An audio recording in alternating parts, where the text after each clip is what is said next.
This one's going to be fun. Good evening, everybody. Welcome to Salty Bulldog TV, the conclusion of Thursday Night Football here at Marvel Stadium, the end of round 6. And wowee, the Western Bulldogs, what a statement. A 66-point trouncing over St Kilda following the week that was, where they were hammered in the press. 19-10 to 9-10 in the end, the final scores. Aaron Norton kicked 6 goals, Marcus Bontempelli kicked 3, Cody Waitman kicked 3, Bailey Dale had 39 disposals. It was just pretty much the perfect night for the club after a nightmare week. My name is Matthew Don. I've got Nick Galea alongside me. We're sponsored by the Salty Dog Fish and Chippery in Norn. Nick, that's a little more like it. That's a lot more like it. That's a lot more, probably not to accustomed what we've seen in recent years, but we've had these sort of patches. We saw pretty much like the Richmond game last year too, where we've had these, how would I say, enthralling opening quarters. And if you're going to be playing against a Ross line team, generally, not just from us, but even from other sides that have played against the Saints too, this is the way to beat them. You've got to go hard early on because you know that generally they're not a side that's going to be, trying to chase or like to chase tail in that fashion. You can blow them out of the water, and fortunately that was the case for us tonight and gave us a nice little buffer early on and coasted to a 10-goal win, which was really nice to see. So got a mad Bulldog supporter, Hugh, and his mate Ollie is pretty pleased with how things went tonight. What stood out for you most of all, Hugh? I reckon Sammy Darcy. He's looking really good all over the ground, and he's going to be an absolute gun in a few years, partnering up with Mara if we can keep him. And then Norton as well. I mean, he hasn't played that good in a long time, I haven't thought, so it was good to see him snag a few goals. Does Shamara get back in the team? Oh, I think so. I don't think Lob keeps his place. I got a lot of respect for him, but I don't know if he can keep it over Mara. Well, 1/3 of the original Salty Bulldog crew. He's with us every week. It's Brad. Got to have him on. Got to let him have his say. Brad, that was a little more like it tonight. Mate, tonight was just fun. Like I was saying this to Nick before during the game because we're sitting at the game together. You were upstairs with all the corporates. I'm guessing. I don't know. Living the high life. No, not exactly. I'm not there yet. Oh, you get there, mate. But we were just saying before. It just felt like an old 2015 game again. It was just a whole lot of fun from the get-go. So, yeah, this is a good night. Who was man of the match for you tonight? It's hard to look past Bailey Dale. 39 and a goal. I thought Adam Shalor had a big impact as well, as always. But I'd probably give it to Bailey Dale this week, yeah. Henry's jumped on. He's a big Bulldogs fan. He wants to talk about the game. Henry, just your initial thoughts on all of that? Well, I think Bevo survived another week. What do you guys reckon? Yeah. I reckon the players came out for him tonight. I reckon they were pretty fired up, and he's got another 7 days in the system. So, what do you guys reckon? Yeah, I reckon he's staved off the walls for just a little longer. Nick, you concur?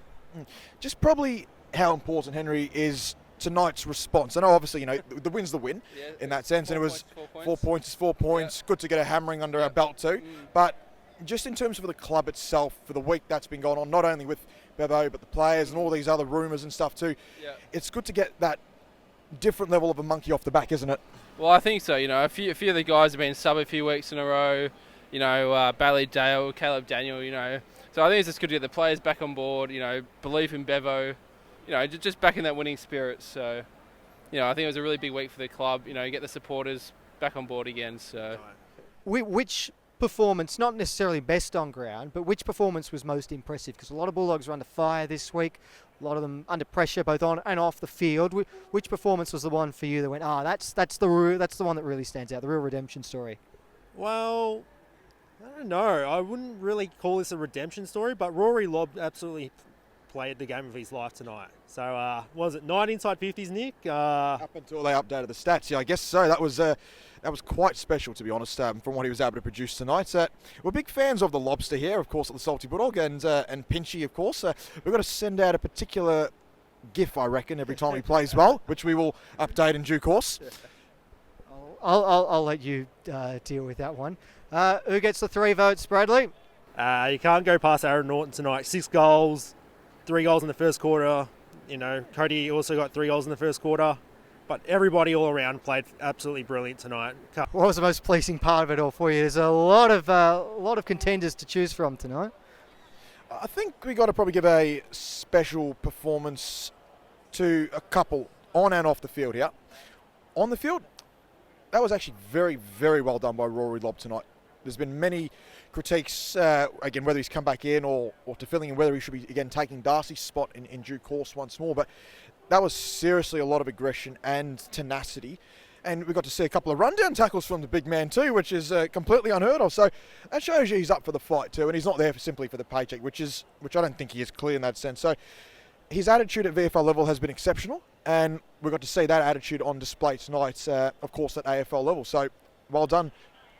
In terms of the off-the-field aspects, you have to give praise to Beveridge, not for the coaching side of things. I reckon it's more for being able to keep the players under wraps after the week that they've had, and as well as himself too. So for them to be able to G up like they did, that was pretty special considering what had been thrown at him from a number of media outlets. And you know, we had a little bit of a good discussion to ourselves on Tuesday night. So that's the sign of a strong connection within the club itself. So that's awesome to see.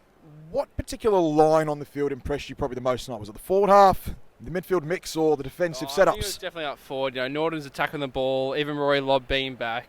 You know, the way they flew at the footy, Cody Wakeman, 3 goals in the first quarter. You know, really set the tone for the rest of the game. And, you know, from there, Saints couldn't come back, could they?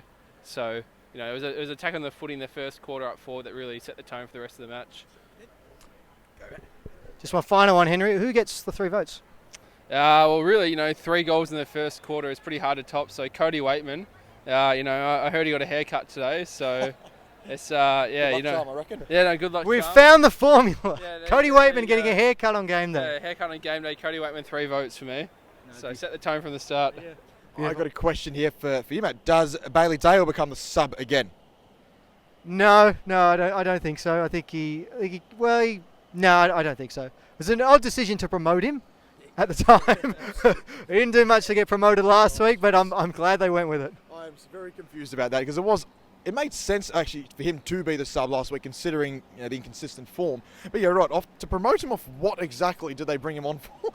We'll take it though. Well done Bailey Dale. Seriously, that was a reminiscent performance of what he's been capable of in the past, and exquisite ball skills. Imagine if you're our key forwards there and you're seeing him, with ball in hand delivering it to you. Finesse. So that's it from us here at Marvel Stadium. Of course, recapping a massive statement win by the Western Bulldogs. 66 points in the end, 19-10, 124. The Saints 9-10, 64. A big confidence boost, a big percentage boost for the Dogs. And, well, we're going to go into the weekend pretty pleased with how things sit at the moment. Nick, a final word from you on how that all went tonight? To be honest, I'm a little bit relieved considering probably the nerves, ironically, coming into the game. It's not because we can't or couldn't beat this team. It's more so, will we rock up? And it's the idea of wondering what we can do, and we displayed what we're capable of, which is enthralling at times. So hopefully see more of this. Whether it happens is another question, but hopefully we can see this style of football, or at least the ability that we know that these guys can perform each week, and we'll see what happens. And for some reason tonight, I can't quite put my finger on why, but no Saints fans sabotaging our filming. Just one of the mysteries of life. The Salty Bulldog podcast you'll be able to follow on Spotify, Apple Podcasts, wherever you get your podcasts. There's also social media channels, Facebook, Twitter, Instagram, our website, our YouTube channel as well, Salty Bulldog TV. You'll find all of that at the bottom of the screen, just coming up here about now. Of course, sponsored by the Salty Dog Fish and Chippery and Lawn. Always great to have them on board. We look forward to catching you with the footy again very, very soon, Bulldogs fans. But enjoy the win and enjoy the weekend. Up the Dogs.